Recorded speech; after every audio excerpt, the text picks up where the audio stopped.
नमस्कार।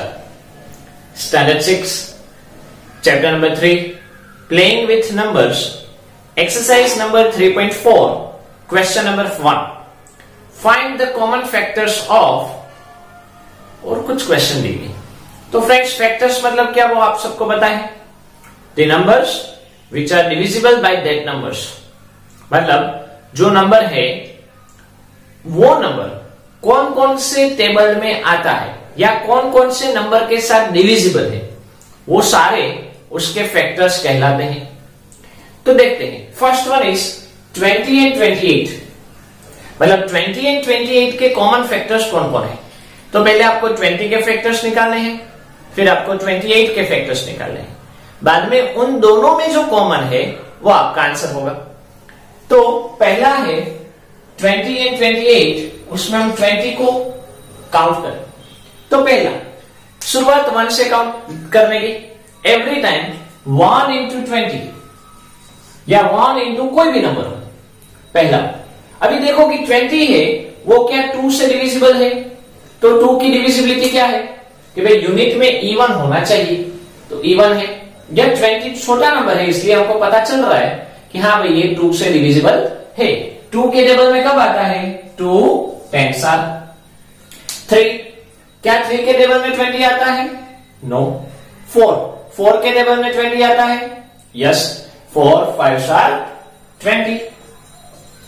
5 के टेबल में 20 आता है? यस। 5 4 आर 20। अभी वो तो आ गया 5 एंड 4 मतलब रिपीट हो गया।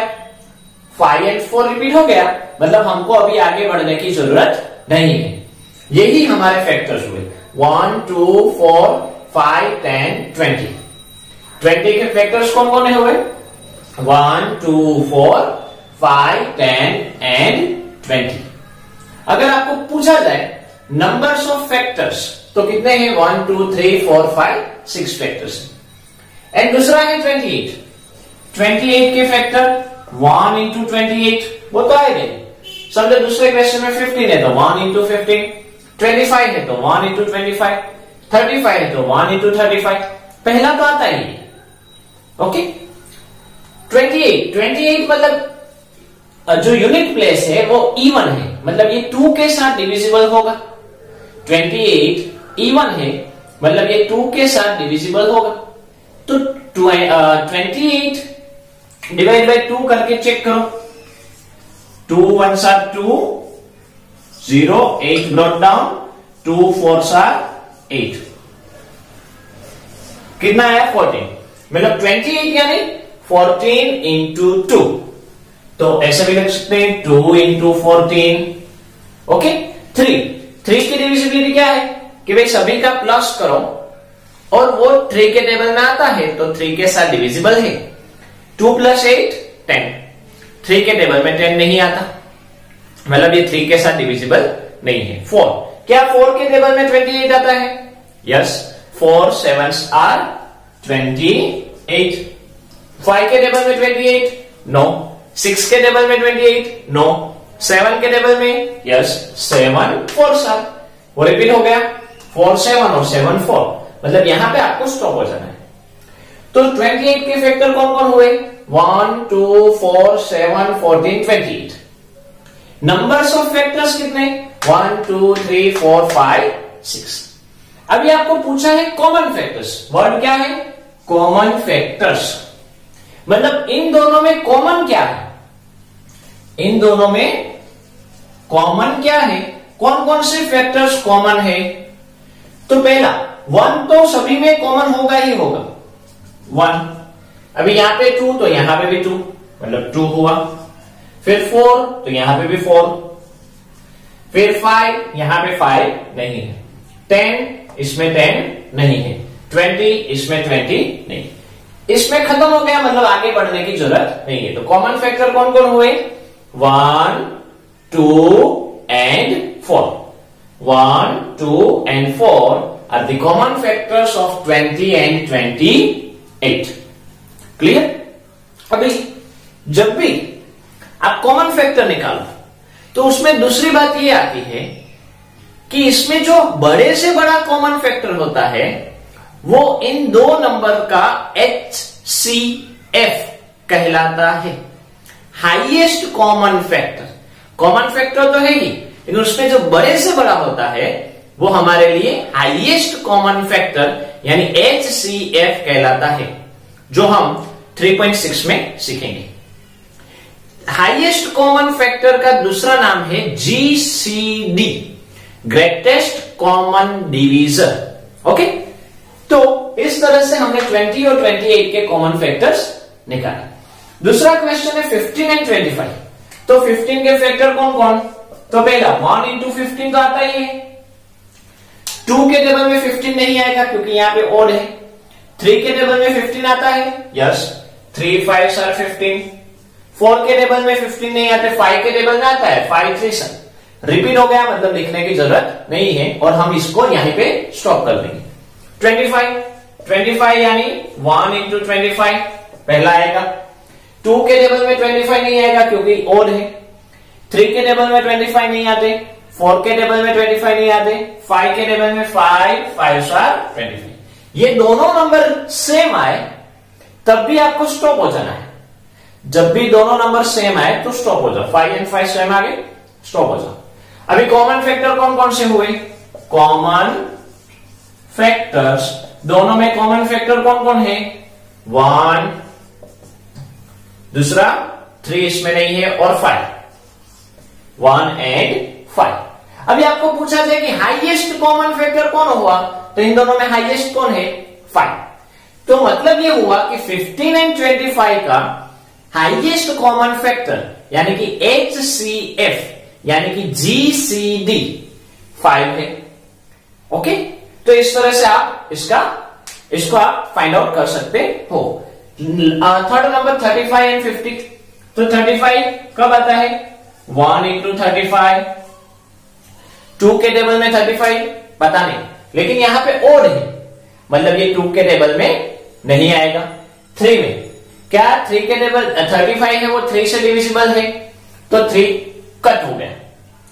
3 की डिविजिबिलिटी में हमने सीखा था कि भाई 3 के टेबल वाले को उड़ा दो, तो 3 कट हो गया, रिमेनिंग रहा 5। क्या 3 के टेबल में 5 आता है? नो, मतलब ये 3 के साथ डिविजिबल नहीं है। 4 के टेबल में 35 नहीं आता। 5 के टेबल में 35, 5 7 35। 6 के टेबल में 35 नहीं आता। 7 यहां पे रिपीट होगा, 7 5 7, मतलब ये स्टॉप हो गया। नेक्स्ट है 50 यानी 1 इंटू 50 तो आएगा ही आएगा। 2, ये नंबर 2 के साथ डिविजिबल है कि नहीं? तो यूनिट में इवन है, मतलब 2 के साथ डिविजिबल होगा। तो 50 को 2 के साथ डिवाइड करके चेक करो कि कब आता है। 2 2 आर 4 एंड 2 5 आर 10, तो कितना आया? 25। मतलब कि 2 इंटू 25 ही हमारा आंसर होगा। 2 इंटू 25। Next 3, 5 plus 0 5। 3 के टेबल में 5 नहीं आता, मतलब ये नंबर 5 के साथ डिविजिबल नहीं है। 4, ये 4 भी 4 के साथ भी डिविजिबल नहीं है। 5 10 आर 50। 6 के टेबल में 50 नहीं आता। 7 के टेबल में 50 नहीं आता। 8 के टेबल में 50 नहीं आता। 9 के टेबल में भी 50 नहीं आता। 10 5 आर 50, रिपीट हो गया, स्टॉप हो गया। कॉमन फैक्टर कौन हुए?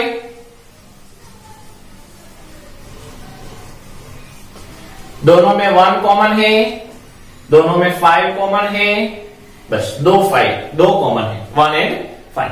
तो मान लो कि आपको पूछा जाता कि भाई 35 एंड 50 का HCF क्या, तो आपको क्या करना है? 5। आपको इस तरह से उसके फैक्टर्स निकालने हैं और बाद में जो बड़े से बड़ा कॉमन फैक्टर है वो आपका HCF कहलाता है, मतलब 5। अगर दोनों में कुछ कॉमन ना हो तो उसमें कुछ कॉमन ना हो तो 1 कॉमन तो होता ही है। आप सभी में देख रहे हो 1 के साथ तो डिविजिबल है ही। अगर सिर्फ 1 कॉमन हो तो वैसे नंबर को प्राइम नंबर कहा जाता है, जो हम इसी एक्सरसाइज में आगे देखेंगे।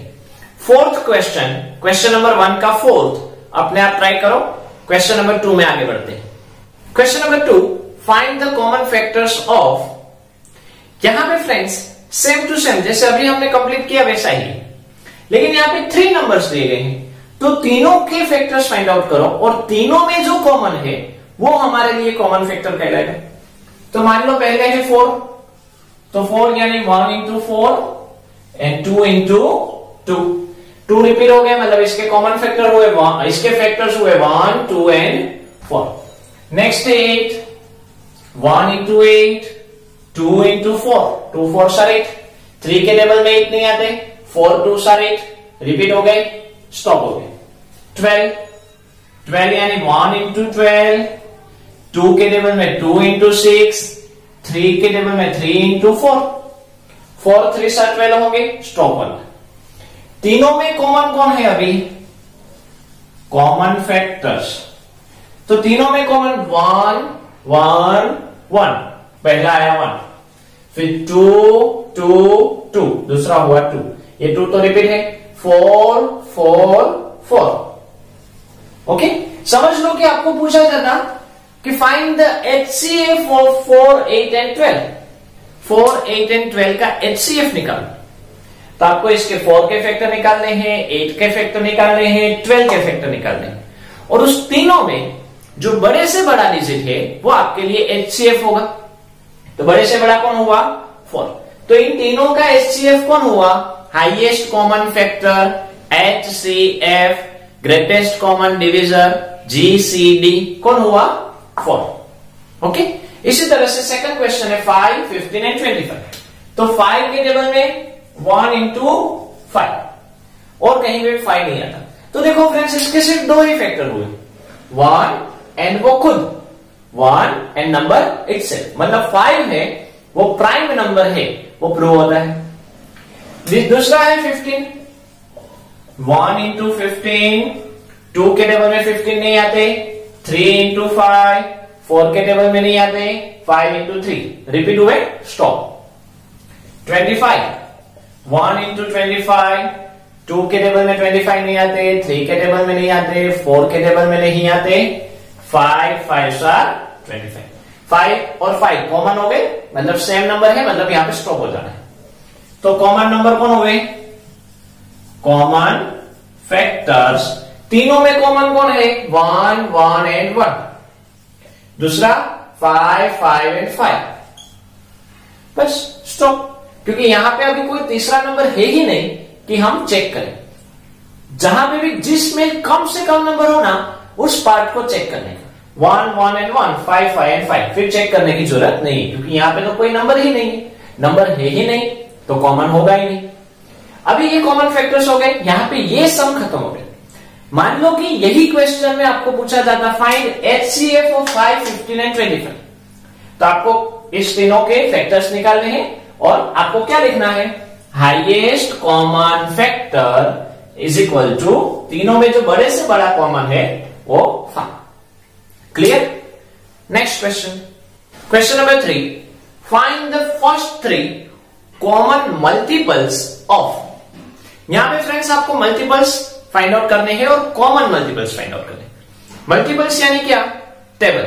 जैसे कि आपको पूछा जाए राइट 5 मल्टीपल्स ऑफ 3, तो 3 का टेबल 3 6 9 12 15 18। 5 के 5 मल्टीपल्स लिखो, तो 5 10 15 20 25 30।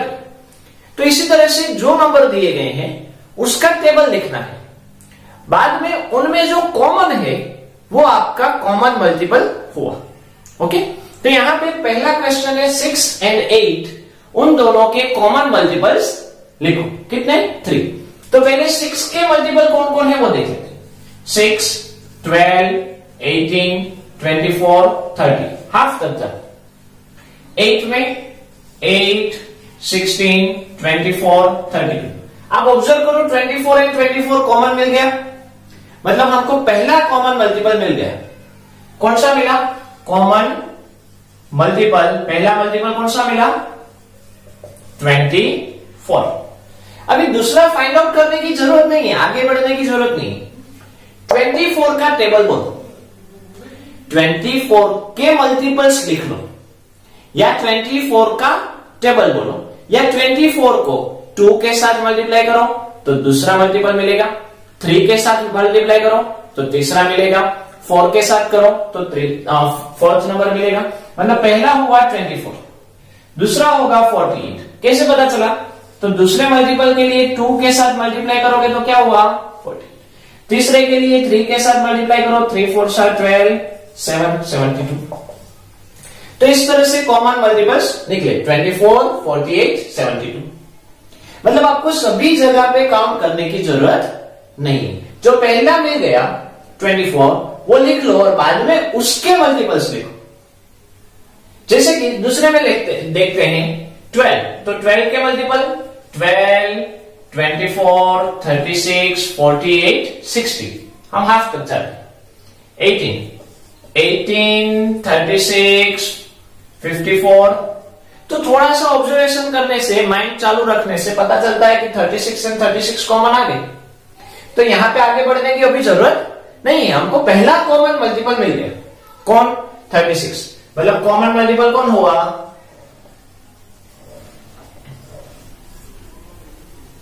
36 पहला मिल गया। दूसरा फाइंड आउट करना हो तो 36 का टेबल बोलो। समझो 36 का टेबल आपको नहीं पता तो मल्टीप्लाई बाय 2 करना तो आता है कि नहीं?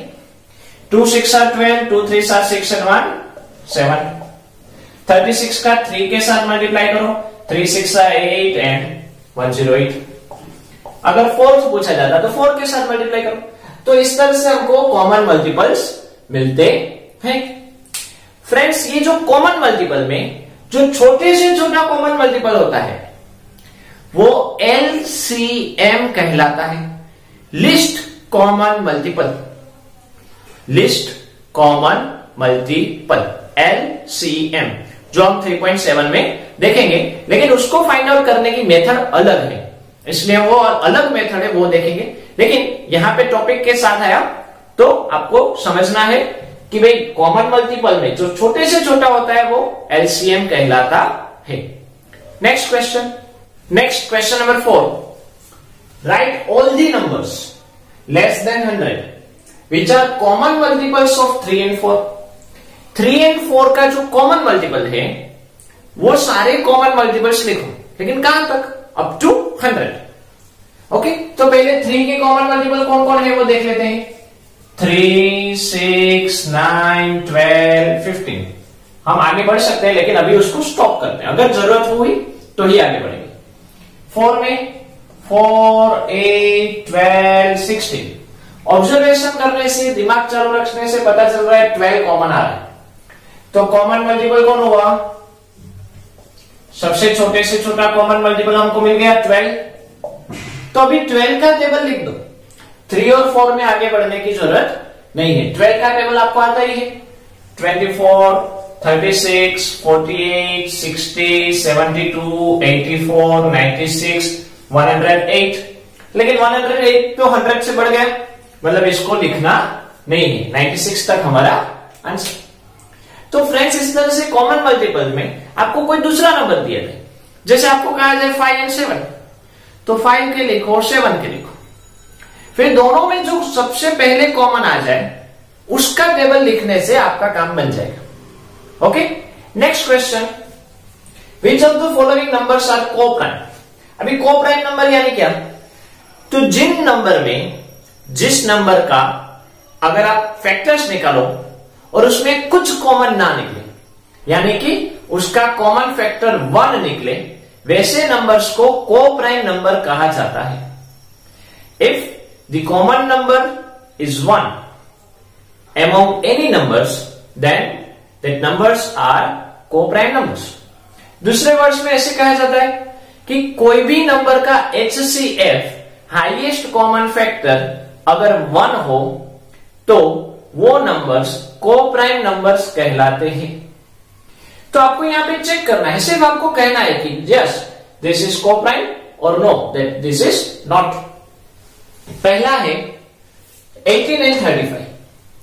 18 and 35 में 18 के फैक्टर निकालो, 35 के फैक्टर निकालो, बाद में अगर कॉमन फैक्टर कुछ ना निकला मतलब उसका कॉमन फैक्टर 1 है।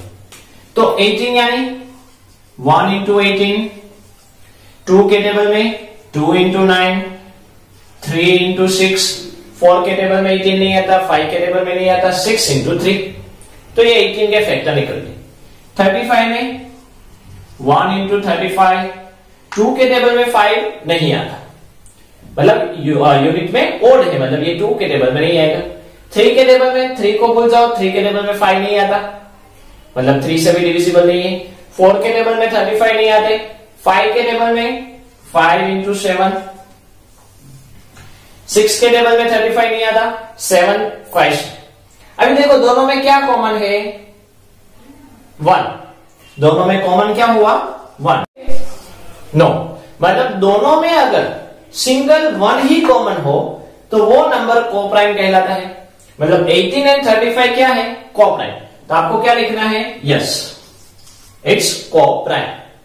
ओके, आपको यस और नो ही लिखना है, बट यस और नो डिसाइड करने के लिए प्रोसेस तो करनी पड़ेगी, तो हमने प्रोसेस की। उसकी ट्रिक है वो अभी हम आगे समझेंगे। नेक्स्ट है 15 एंड 37। अगर आपको पता चल जाए कि दोनों में से कोई भी एक नंबर प्राइम है तब ये काम आता है। जैसे यहां पे 37 है, वो प्राइम है, 37 है वो प्राइम है, तो आपको चेक करना है कि उसके अलावा जो नंबर है उसके टेबल में क्या 37 आता है, मतलब क्या 15 के टेबल में 37 आता है, नहीं आता। 15 के टेबल में 37 नहीं आता, तो ये को प्राइम नंबर है। अगर एक नंबर प्राइम हो, ओके, एक प्राइम है एक कॉम्पोजिट है, तब आपको ये करना है कि जो छोटा नंबर है उसके टेबल में क्या वो बड़ा नंबर आता है, मतलब 15 के टेबल में 37 आता है, नहीं आता, मतलब ये को प्राइम है, यस इट्स को प्राइम। ओके, मान लो आपको दूसरा एग्जांपल लेता हूं, 5 एंड 12। तो 5 है वो प्राइम है, 12 है वो कॉम्पोजिट है। ओके, मतलब एक प्राइम हो तब आपको ये काम करना है। 5 है वो प्राइम है, आपको पता है। अभी देखो कि क्या 5 के टेबल में 12 आता है, नहीं आता, मतलब ये को प्राइम नंबर है। इसका अगर आप कॉमन फैक्टर्स निकालोगे तो 1 आएगा। ओके, नेक्स्ट है 30 एंड 415। सिंपल ऑब्जर्वेशन करो, यूनिट में यहां पे 0 है, यहां पे 5 है, मतलब ये दोनों नंबर 5 के साथ डिविजिबल है। यहां पे यूनिट में 0 है, मतलब वो 5 के साथ डिविजिबल होगा, जैसा हमने डिविजिबिलिटी टेस्ट में देखा। यहां पे यूनिट में 5 है, मतलब ये 5 के साथ डिविजिबल होगा। मतलब अगर आप उसके कॉमन फैक्टर्स निकालोगे तो 5 तो दोनों में कॉमन आएगा ही आएगा, मतलब वो को प्राइम नहीं हुआ। तो सिंपल आपको यहां पे नो लिख देना है। ओके, आपको पूरी प्रोसेस यहां पे करने की जरूरत नहीं है, आपको सिर्फ यस और नो ही कहना है कि ये को प्राइम है कि नहीं। तो यूनिट में 0 और 5, मतलब दोनों नंबर 5 के साथ डिविजिबल है, मतलब उसमें और कोई नंबर हो या ना हो, लेकिन 5 तो दोनों में कॉमन होगा, मतलब ये नो। मान लो एग्जांपल लेते हैं 14 and 16।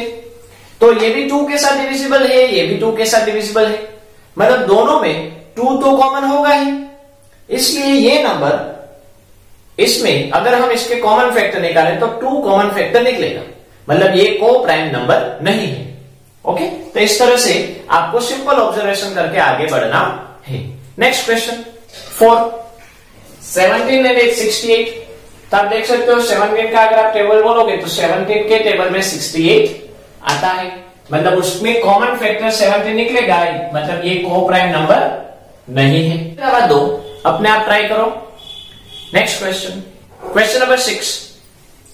A number is divisible by 5 and 12। कोई एक नंबर है जो 5 and 12 के साथ डिविजिबल है। By which other number will that number be always divisible? तो और कौन से नंबर के साथ वो एवरी टाइम डिविजिबल होगा? तो फ्रेंड्स, जब भी इस तरह से क्वेश्चन आए कि कोई भी दो नंबर पर्टिकुलर किसी नंबर के साथ डिविजिबल है, तो वो कौन से नंबर के साथ डिविजिबल होगा, उस टाइम आपको उन नंबर का एलसीएम लेना है। 5 एंड 12 का एलसीएम ले लो। अभी आपको 5 एंड 12 का एलसीएम लेना आता है। 2 के साथ 6, 2 के साथ 3 में आगे बढ़े तो 1 और 5, मतलब 2 2s are 4, 4 3s are 12, 12 5s are 60। 2 into 2 into 3 into 5 यानी 60। कौन से नंबर के साथ डिविजिबल होगा? 60। जब भी इस तरह से आए तब उसका एलसीएम ले लो। Okay, next, a number is divisible by 12। अभी पर्टिकुलर कोई एक ही नंबर दिया गया है कि भाई कोई एक नंबर 12 के साथ डिविजिबल है। By what other numbers will that numbers be divisible. तो वो नंबर और कौन से नंबर के साथ डिविजिबल होगा, उस वक्त आपको उसके फैक्टर्स निकालने हैं। 12 के फैक्टर्स, यानी 12 कौन कौन से टेबल में आते हैं, 1 into 12, 2 into 6, 3 into 4, 4 into 3 repeat होंगे। तो और कौन कौन से नंबर आए, 1 2 3 4, 1 2 3 4 एंड 6। 12 तो ऑलरेडी डिविजिबल है, मतलब 12 को लिखने की जरूरत नहीं है। कौन कौन से लिखेंगे, 1 2 3 4 6। तो इस तरह से फ्रेंड्स, कोई भी पर्टिकुलर एक नंबर दिया जाए और पूछा जाए कि वो अलग कौन से नंबर के साथ डिविजिबल होगा, तब आपको फैक्टर्स निकालने, और दो नंबर दिए जाए तब आपको एलसीएम निकालना है। तो इसी क्वेश्चन के साथ हमारी ये जो एक्सरसाइज है, एक्सरसाइज 3.4, वो कंप्लीट होती है। ये भी आपको समझ में आगे होगी। आज यहां तक रखते हैं। नमस्कार।